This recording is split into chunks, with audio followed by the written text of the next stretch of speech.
ओम श्री परमात्मने नमः। अथ पंचदशोऽध्यायः। श्रीभगवानुवाच ऊर्ध्वमूलमधः शाखं स्वत्थं प्राहुरव्ययं छन्दांसि यस्य पर्णानि यस्तं वेद स वेदवित्। श्री भगवान बोले, आदि पुरुष परमेश्वर रूप मूल वाले और ब्रह्मा रूप मुख्य शाखा वाले जिस संसार रूप पीपल के वृक्ष को अविनाशी कहते हैं तथा वेद जिसके पत्ते हैं कहे गए हैं, उस संसार रूप वृक्ष को जो पुरुष मूल सहित तत्व से जानता है वह वेद के तात्पर्य को जानने वाला है। स्पष्ट करते हैं, पीछे देखें। आदि पुरुष नारायण वासुदेव भगवान ही नित्य और अनंत तथा सबके आधार होने के कारण और सबसे ऊपर नित्य धाम में सगुण रूप से वास करने के कारण ऊर्ध्व नाम से कहे गए हैं। और वे मायापति सर्वशक्तिमान परमेश्वर ही इस संसार रूप वृक्ष के कारण हैं, इसलिए इस संसार वृक्ष को ऊर्ध्व मूल वाला कहते हैं।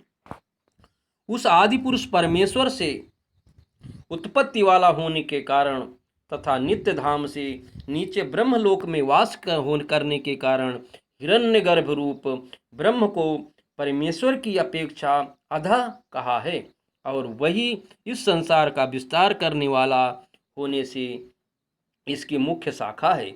इसलिए इस संसार वृक्ष को अधः शाखा वाला कहते हैं। इस वृक्ष का मूल कारण परमात्मा अविनाशी है तथा अनादिकाल से इसकी परंपरा चली आती है, इसलिए संसार वृक्ष को अविनाशी कहते हैं। अधश्चोर्ध्वं प्रसृतस्य शाखा गुण प्रवृद्धा विषयी प्रवाला अधस्य मूलानि नुसंततानि कर्माणि बंधीनि मनुष्यलोके। उस संसार वृक्ष की तीनों गुणों रूप जल के द्वारा बढ़ी हुई एवं विषय भोग रूप कोपलों वाली देव मनुष्य और तिर्यक आदि योनि रूप शाखाएं नीचे और ऊपर सर्वत्र फैली हुई हैं तथा मनुष्य लोक में कर्मों के अनुसार बांधने वाली अहमता ममता और वासना रूप जड़ें भी नीचे और ऊपर सभी लोक में व्याप्त हो रही हैं। पीछे स्पष्ट करते हैं, देखें। इस वृक्ष की शाखा रूप ब्रह्मा से प्रकट होने वाले और यज्ञादि कर्मों के द्वारा इस संसार वृक्ष की रक्षा और वृद्धि करने वाले एवं शोभा को बढ़ाने वाले होने से वेद पत्ते कहे गए हैं। भगवान की योग माया से उत्पन्न हुआ संसार क्षण भंगुर नाशवान दुख रूप है। इसके चिंतन को त्याग कर केवल परमेश्वर ही नित्य निरंतर अनन्य प्रेम से चिंतन करना वेद के तात्पर्य को जानना है। शब्द, स्पर्श, रूप, रस और गंध ये पांचों स्थूल देह और इंद्रियों की अपेक्षा सूक्ष्म होने के कारण उन शाखाओं की कोपलों के रूप में कहे गए हैं। मुख्य शाखा रूप ब्रह्मा से संपूर्ण लोकों के सहित देव, मनुष्य और त्रियक आदि योनियों की उत्पत्ति और विस्तार हुआ है, इसीलिए उनका यहाँ शाखाओं के रूप में वर्णन किया गया। अगला श्लोक देखें। न रूपम शेह तथोपलभ्यते नान्तो न चादिर्न च संप्रतिष्ठा अश्वत्थमेनं स्वविरूढ़मूलं संगशस्त्रेण धीरेण चित्वा। इस संसार वृक्ष का स्वरूप जैसे कहा है वैसा यहाँ विचार काल में नहीं पाया जाता, क्योंकि न तो इसका आदि है और न अंत है तथा न इसकी अच्छी प्रकार से स्थिति ही है। इसलिए इस अहमता, ममता और वासना रूप अति दृढ़ मूल वाले संसार रूपी पीपल के वृक्ष को दृढ़ वैराग्य रूप शस्त्र द्वारा काट कर, आगे बताएंगे, पहले स्पष्ट करते हैं। ये देखें, अहमता, ममता और वासना रूप मूलों को केवल मनुष्य योनि में कर्मों के अनुसार बांधने वाली कहने का कारण ये है कि अन्य सब योनियों में तो केवल पूर्वकृत कर्मों के फलों को भोगने का ही अधिकार है और मनुष्य योनि में नवीन कर्मों के करने का भी अधिकार है। साधकों, इस संसार का जैसा स्वरूप शास्त्रों में वर्णन किया गया है और जैसा देखा सुना जाता है वैसा तत्व ज्ञान के होने के पश्चात नहीं पाया जाता। जिस प्रकार आंख खुलने के पश्चात स्वप्न का संसार नहीं पाया जाता, इसका आदि नहीं है यह कहने का प्रयोजन ये है कि इसकी परंपरा कब से चली आती है इसका कोई पता नहीं है, इसका अंत नहीं है। यह कहने का प्रयोजन ये है कि इसकी परंपरा कब तक चलती रहेगी इसका कोई पता नहीं है। आगे का श्लोक देखें। ततः पदम तत्परिमार्गितव्यम यस्मिन् गता न निवर्तन्ते भूयः तमेव चाद्यं पुरुषं प्रपद्ये यतः प्रवृत्ति प्रसृता पुरानी। उसके पश्चात उस परम पद रूप परमेश्वर को भली भांति खोजना चाहिए जिसमें गए हुए पुरुष फिर लौटकर संसार में नहीं आते, और जिस परमेश्वर से इस पुरातन संसार वृक्ष की प्रवृत्ति विस्तार को प्राप्त हुई है उसी आदि पुरुष नारायण के मैं शरण हूँ। स्पष्ट करते हैं। इसकी अच्छी प्रकार स्थिति भी नहीं है। ये कहने का प्रयोजन यह है कि वास्तव में ये क्षणभंगुर और नाशवान है। ब्रह्मलोक तक के भोग क्षणिक और नाशवान हैं। ऐसा समझकर इस संसार के समस्त विषय भोग में सत्ता, सुख, प्रीति और रमणीयता का न भासना ही दृढ़ वैराग्य रूप शस्त्र है। स्थावर जंगम रूप यवन मात्र के चिंतन का तथा अनादिकाल से अज्ञान के द्वारा दृढ़ हुई अहमता, ममता और वासना रूप मूलों का त्याग करना ही संसार वृक्ष का आवंतर मूलों के सहित काटना है। आगे देखें।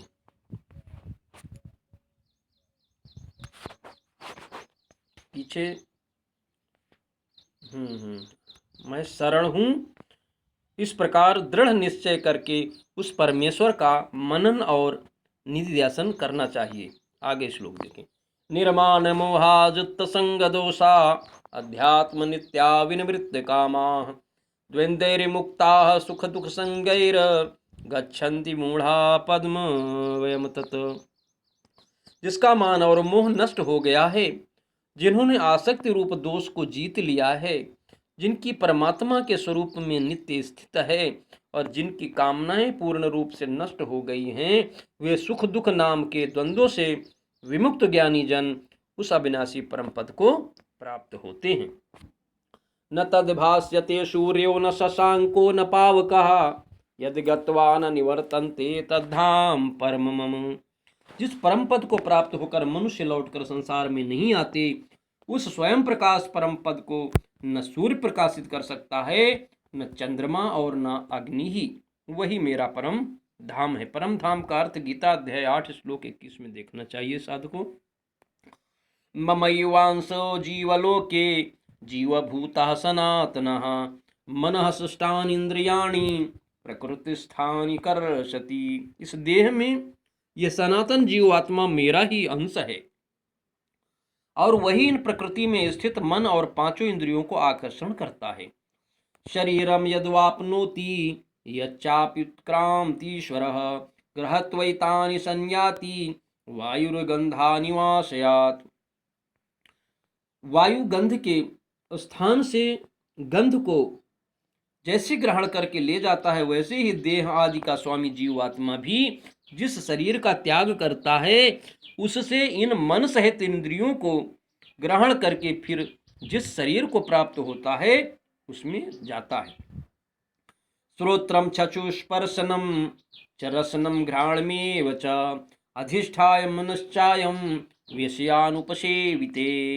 यह जीवात्मा श्रोत्र, चक्षु और त्वचा को तथा रसना, घ्राण और मन को आश्रय करके अर्थात इन सब के सहारे से ही विषयों का सेवन करता है। देखें, जैसे जैसे विभाग रहित स्थित हुआ भी महाकाश घटों में पृथक पृथक की भांति प्रतीत होता है, वैसे ही सब भूतों में एक ही रूप से स्थित हुआ भी परमात्मा पृथक पृथक की भांति प्रतीत होता है। इसी से देह में स्थित जीवात्मा को भगवान ने अपना सनातन अंश कहा है। उत्क्रामंतम स्थितम वापि भुंजानम वा गुणान्वितम विमूढ़ानानुपश्यन्ति पश्यन्ति ज्ञान चक्षुषः। शरीर को छोड़कर जाते हुए को अथवा शरीर में स्थित हुए को अथवा विषयों को भोगते हुए को, इस प्रकार तीनों गुणों से युक्त हुए को भी अज्ञानी जन नहीं जानते। केवल ज्ञान रूप नेत्रों वाले विवेकशील ज्ञानी ही तत्व से जानते हैं। यतन्तो योगिनश्चैनं पश्यन्त्यात्मन्यवस्थितं यतन्तोऽप्यकृतात्मानो नैनं पश्यन्त चेतसः। यत्न करने वाले योगी जन भी अपने हृदय में स्थित इस आत्मा को तत्व से जानते हैं, किंतु जिन्होंने अपने अंतःकरण को शुद्ध नहीं किया है, ऐसे अज्ञानी जन तो यत्न करते रहने पर भी इस आत्मा को नहीं जानते। यदादित्यगतं तेजो जगद्भाष्यते अखिलम यच्चंद्रमसि यच्चाग्नो तत्तेजो विद्धि मामकम। सूर्य में स्थित जो तेज संपूर्ण जगत को प्रकाशित करता है तथा जो तेज चंद्रमा में है और जो अग्नि में है, उसको तू मेरा ही तेज जान। गामाविश्य च भूतानि धारयम्होमोजसा पुष्णामि चौषधि सर्वाः सोमो भूत्वा रसात्मकः। और मैं ही पृथ्वी में प्रवेश करके अपनी शक्ति से सब भूतों को धारण करता हूँ और रस स्वरूप अर्थात अमृतमय चंद्रमा होकर संपूर्ण औषधियों को अर्थात वनस्पतियों को पुष्ट करता हूँ। अहम वैश्वानरो भूत्वा प्राणीनां देहमाश्रितः प्राणानाम अपान समायुक्तः पचामन्यम चतुर्विधम। मैं ही सब प्राणियों के शरीर में स्थित रहने वाला, प्राण और अपान से संयुक्त वैश्वानर अग्नि रूप होकर 4 प्रकार के अन्न को पचाता हूँ। सर्वस्य चाहम हृदय सन्निविष्टो मतः स्मृतिर्ज्ञानपोहनं च वेदैश्च सर्वरहमेव वेदो वेदांत कृद वेद विदेय चाहम।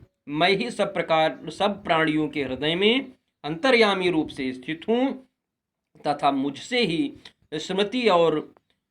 स्मृति ज्ञान और अपोहन होता है और सब वेदों द्वारा मैं ही जानने के योग्य हूँ तथा वेदांत का कर्ता और वेदों का जानने वाला भी मैं ही हूँ। देखें स्पष्ट में, भक्ष, भोज, लेह और चोष ऐसे 4 प्रकार के अन्न होते हैं।